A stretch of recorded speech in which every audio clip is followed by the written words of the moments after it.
اصل المیہ یہ ہے کہ جب قرآن و سنت کی تعلیمات کے مقابلے میں کچھ مخصوص شخصیات پیش کی جائیں اور جب صحیفہ کے مقابلے میں چٹکلا اور لطیفہ آ جائے، جب حق کا معیار بڑی دستار قرار پائے اور جب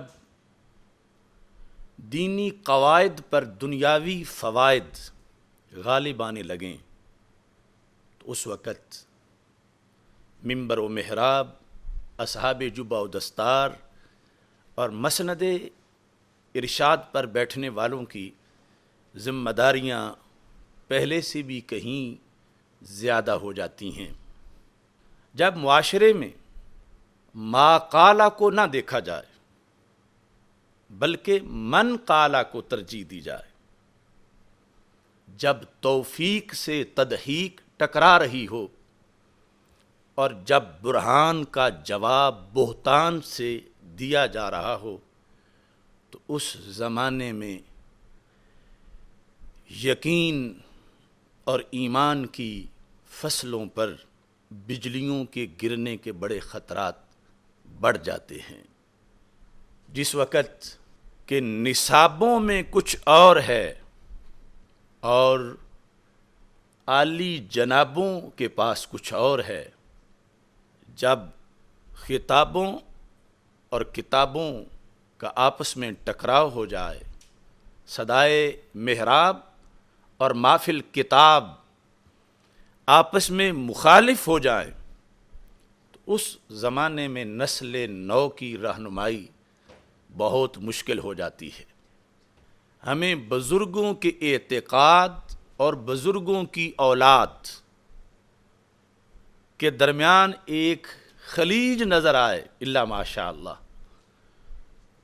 تو اب جن کے سہارے بچنا ہو، یعنی جب طبیب بھی مریض ہونے لگیں، تو اس زمانے پہ پھر ملت کی کشتی کو کنارے لگنے کے لیے اہل حق کی خصوصی دعاؤں کی ضرورت ہوتی ہے۔ آج کو اس طرح کی صورتحال کا ہمیں سامنا ہے، اور اس کا خلاصہ آپ اس مثال سے سمجھ سکتے ہیں۔ جیسے کوئی حقیقی طور پر اسلامی سلطنت ہو اور اس میں ایک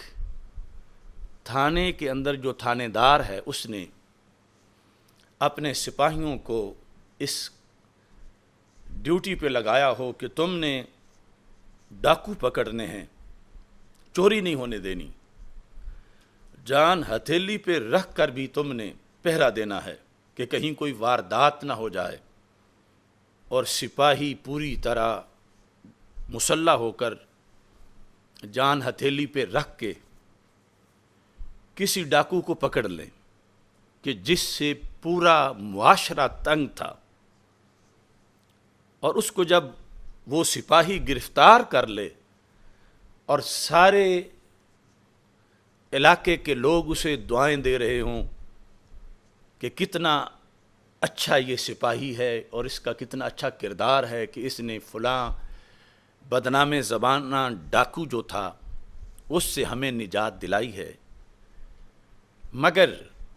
جب وہ سپاہی اس ڈاکو کو بہت زیادہ مشکلات کے بعد، قربانیوں کے بعد،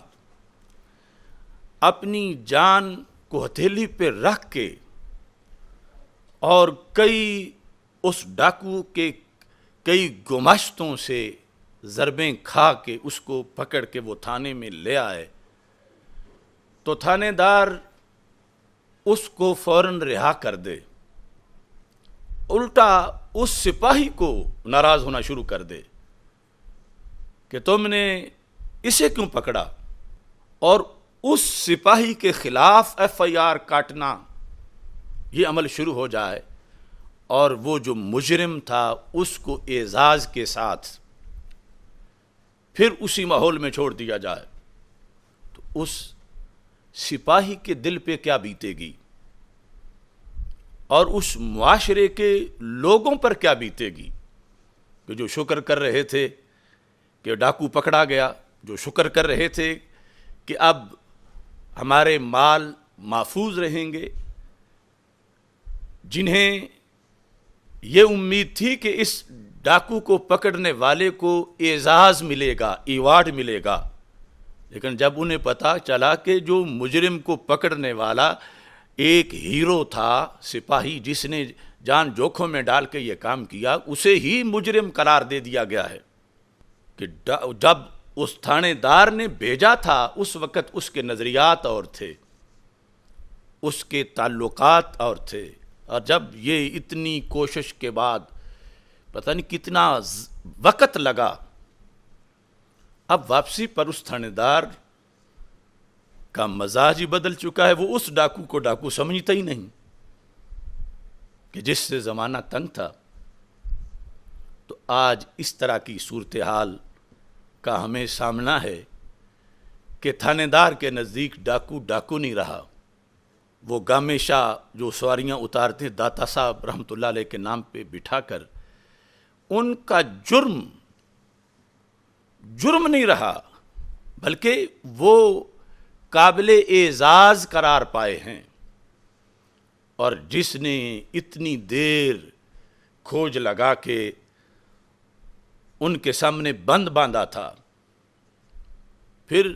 اسے ہی مورد الزام ٹھہرایا جا رہا ہے۔ لیکن کوئی بات نہیں، اگر تھانے دار نے یہ کردار ادا کیا تو تھانے دار کے اوپر بھی تو عہدے ہیں روحانی حکومت کے اندر، تو سپاہی کو گھبرانا نہیں چاہیے اور نہ ہی معاشرے کے لوگوں کو، کہ آخر تھانے دار کے اوپر ایک روحانی ڈی پی او بھی ہے، اور اس پر ایک گورنر بھی ہے، اور پھر اس پہ وزیر اعظم بھی ہے، اور پھر دربار رسالت صلی اللہ علیہ وسلم تک پہنچنے والے سارے سورسز بھی ہیں۔ تو اس بنیاد پر یقیناً اس چراغ رہ گزر کا بھی خدا تو ہے، اسے بھی مصطفیٰ کی آل کی شفقت نے پالا ہے، یہ میرا ہاتھ بھی پکڑا ہے سید کی ولایت نے، میری پہچان میں بھی غوث اعظم کا حوالہ ہے، نہ نکلے کوئی بھی میری حمایت میں تو کیا غم ہے، خدا و مصطفیٰ کے فضل نے مجھ کو سنبھالا ہے۔ روافظ کو جواب دیتے ہوئے سیدنا صدیق اکبر رضی اللہ تعالی عنہ کی صداقت کے تحفظ اور سیدہ صدیقہ کبریٰ رضی اللہ تعالی عنہا کی صداقت کے تحفظ کے لیے رب ذوالجلال کے فضل اور توفیق سے آخری سانس تک انشاءاللہ اس پہ پہرا دیں گے، اور جتنا بھی بگاڑ آیا ہے اہل سنت سے باہر، جو حملے اہل سنت پہ کیے گئے، اور اندرونی طور پر جن لوگوں نے اہل سنت کے نظریات کے خلاف کتابیں لکھیں، تقریریں کیں، خواہ وہ کسی بڑی گدی کا سجادہ نشین ہو، وہ کوئی بھی ہو، کافی لیں پہنچ چکی ہیں، لیکن آخر مریض جب زیادہ ہوں تو پھر ترتیب وار علاج ہی، آپریشن ہی کیا جاتا ہے۔ تو انشاءاللہ اہل سنت اطمینان رکھیں، اگر رب نے وقت دیا تو انشاءاللہ اہل سنت و جماعت کے نظریات کو جس نے بھی جس انداز میں بھی ٹھیس پہنچائی ہے، ہم اللہ تعالیٰ کے فضل و کرم سے، رسول پاک صلی اللہ علیہ وسلم کی نگاہ عنایت سے، سیدہ صدیقہ کبریٰ رضی اللہ تعالی عنہا کے فیوض و برکات سے، خلفائے راشدین رضی اللہ تعالی عنہم کی نگاہ عنایت سے وہ تمام ملاوٹ دور کریں گے۔